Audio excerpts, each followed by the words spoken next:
Well,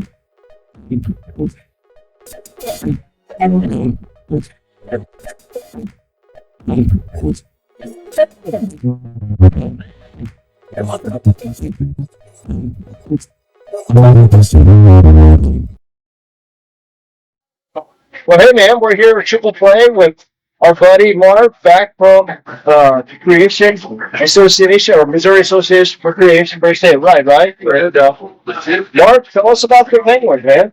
Well, these are awesome animals. Of course, they're all awesome. The way God created these animals is amazing. But right here in this area are Humboldt penguins, and inside there are rockhoppers and pink penguins and gentoo penguins. And a lot of people think that penguins live where it's like freezing cold, and that's true, they do. But actually, these Humboldts here live on the west coast of South America. So they're actually, a lot of them are on the local equation. Oh, wow. So that's these particular ones. But I thought I'd tell you today mainly about the emperor penguin. Okay. Because the emperor penguin actually lives in Antarctica, which, well, can you see that? Mm-hmm. Okay. So they are in Antarctica, where it is below zero year-round. And not only that, Antarctica is the windiest planet the windiest continent on planet Earth. Really? So it gets really cold down. And the life cycle of an emperor penguin is absolutely amazing. First thing that happens is the mother penguin lays an egg. All right? Now, if that egg sits on the ice for more than a minute or so, that chick is dead in the freezing cold. Wow. So what happens then is the father penguin, he will roll that egg up on his feet. Oh, wow. He's got to keep that egg on his feet, and he covers it up. There's actually a layer of skin here that he covers it up, and it's actually the male that incubates the egg, and he incubates it at 95 degrees in that freezing cold weather. So it's all body heat. It's all body heat, correct. And the first thing I thought of when I was studying the penguin is, wait a minute, he's standing on the ice, don't his feet get cold? They have no heat loss out of their feet, so they can control the temperature in their feet. Unlike us, when we put our hand on something, we have heat loss exchange there, but you're saying there's no heat exchange where there's no loss. They're constantly regulating it, so it stays exactly the same. They regulate the heat in their feet, so they can stand on that ice, but they have to keep that egg off the ice for 2 months because Mama, after she lays the egg, okay, and the Mama lays the egg, the guy gets it, he's there now, he's stuck. He's got it on his feet. She goes out to sea. She ain't coming back for 2 months. So he's got it for 2 months. He's got to keep it off the ice. So where's Mom go for 2 months? Mom's out feeding, getting food. Getting fat, basically. Gonna get fat, so getting fat. Coming back fat. Because when she comes back and she feeds the chick, the way she actually does it is vomit up the food for the chick to eat. So baby chicks actually eat mama vomit. I always ask the kids when I talk to the kids about this, aren't you glad we don't do that? It's disgusting and yet unique at the same time. Well, but here's the deal. While the mom's gone, he's got to stay warm in that freezing cold weather because he's going to lose half of his body weight while she's gone. So here's what they do to keep warm. It's called a penguin huddle. And they all huddle together like this. Okay? Every one of these guys has an egg on their feet. And you're saying that they get close like this, and by getting close, they're exchanging body heat this way too, and they're keeping their warmth kind of regulated together. Right, but not only that, Josh. You look at the picture and you go, wait, this isn't fair. Those guys in the middle, they're staying nice and warm. These guys on the outside, they're facing all that weather. That's true. Except that, you can see videos of this online, they have a pattern, and they work their way to the middle, and then they work their way back out to the outside. So they all take turns. So they're also constantly in a movement of some sort over time. Right. So Okay. they take turns in the middle to stay warm and on the outside. So they do this for 2 months. Okay, 2 months. And just when the egg is ready to hatch, the mom gets back. Okay. Now she knows, I guess she's got a clock in her head. But another thing that's interesting about it is, if you think about it, she's as far away as 200 miles.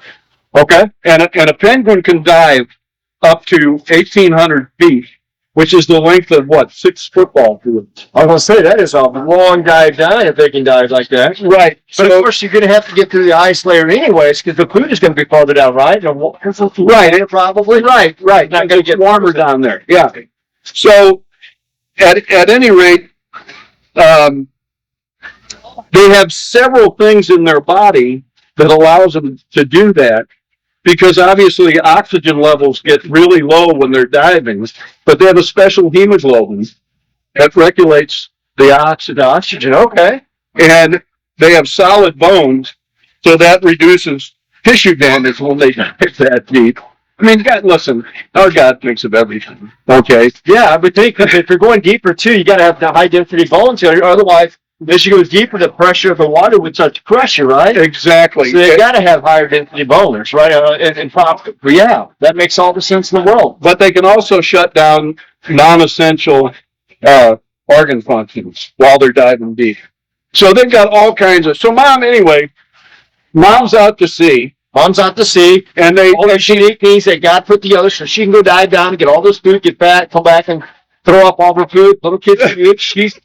She's coming back. The male's like, I've been here for 2 months, keeping this thing warm. Thanks God that Mom. But think about this. In Antarctica, there aren't any like landmarks, and they're like as far away as 200 miles, and they got to find their way back.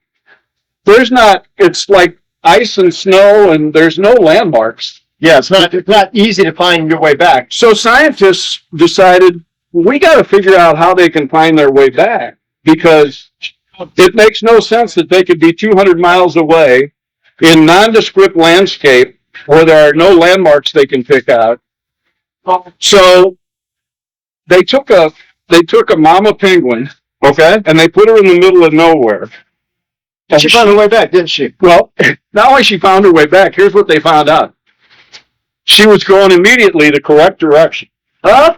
And then the sun went behind the clouds, and she got confused.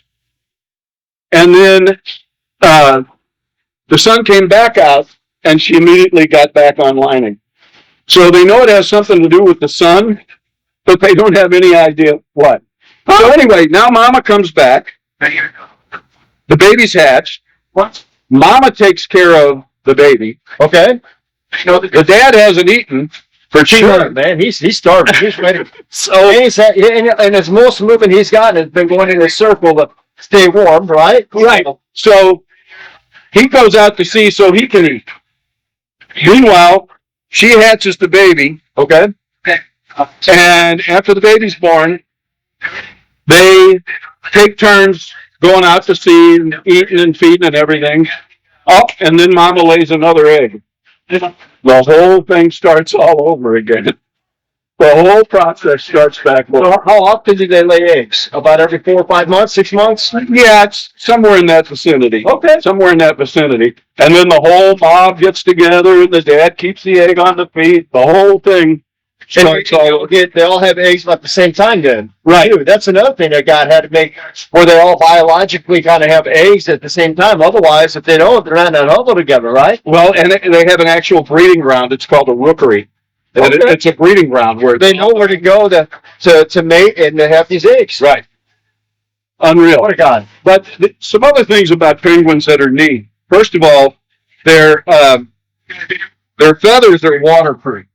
Okay, now you think about these penguins that are diving in this icy cold water. Okay, their penguins are waterproof. Now, if you look at, so their feathers are waterproof. Okay, and this square down here is 1 square inch. They have 100 feathers per square inch, and they're layers. Okay, they overlap So each other. wait a second here. So you're saying that little right there Yeah. would have 100 feathers? There'd be 100 feathers per square inch. Wow. Now, the penguin can also, because his feathers are overlapped, he can trap air under those feathers. I'm going to show you something really neat they can do because they can do that. Okay. But they can trap air under those feathers. Okay. All right. Waterproof, air between layers of feathers. That freezing cold water never gets through to their skin to make it cold. So that's another design feature that God put into it. But also, most penguins live 75% of their lives in the water. So they're designed to swim. And actually, their wings are like paddles. You got one making a noise right there. I don't know if they can see that. Let's bring this up here so they can kind of see that. Up over here. Yeah, he was one that made a little bit of a holler, so I thought we better take advantage of that. You don't always get that. At any rate, their wings are like paddles. And if you go inside, if you see them inside and they're swimming, they look like they're flying when they swim because they're doing this. Okay. So, but they're not flying. No. See, water is 900 times denser than air. That's going to be important for something I tell you in a few minutes.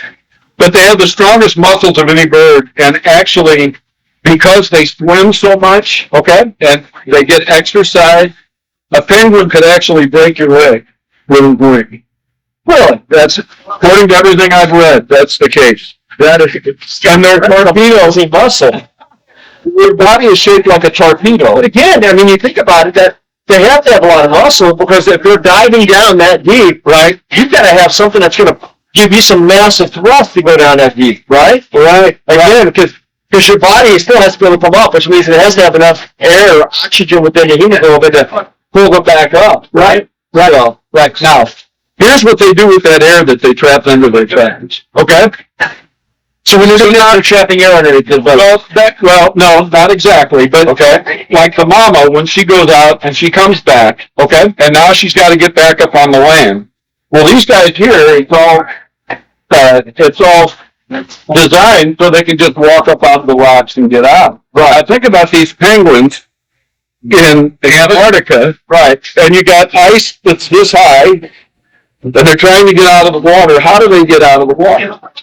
Well, first of all, you'll see them come to the, and there's videos on this, okay? If you put in penguin launch, you should be able to see it on YouTube, okay? But they come to the surface, and they ruffle their feathers, and what they're doing is trapping air under their feathers. Okay, so then they dive, okay? They turn around and come back up, and as they do, they release the air that's under their feathers because water is 900 times more dense than air. So that's going to by releasing, so by releasing the air, they are surrounded by air bubbles, and they can swim 2 to 3 times faster because they're surrounded by air instead of water. And they launch out like a flying fish. They launch out and land on the ice, and then my goodness. Now, I always ask the kids when I'm teaching on this, how do you figure they knew how to do that? I mean, did they like get together and say, "Hey, wait a minute, I need to get in the water. We better figure out how to get out." Because I'm looking around, I don't see an easy way to get out.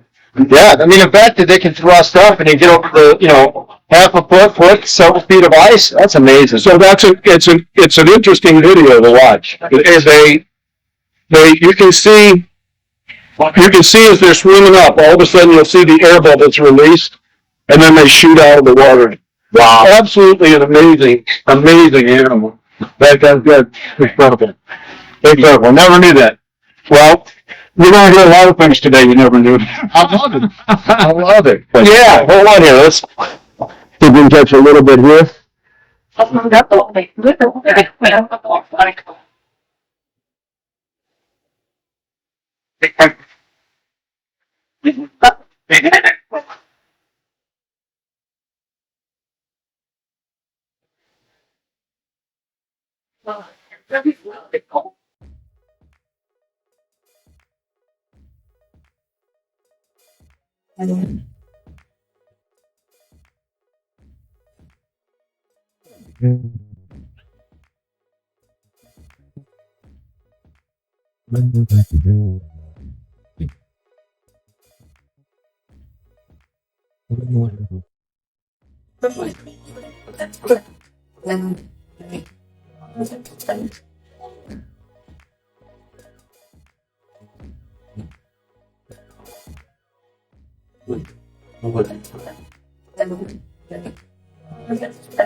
You're safe.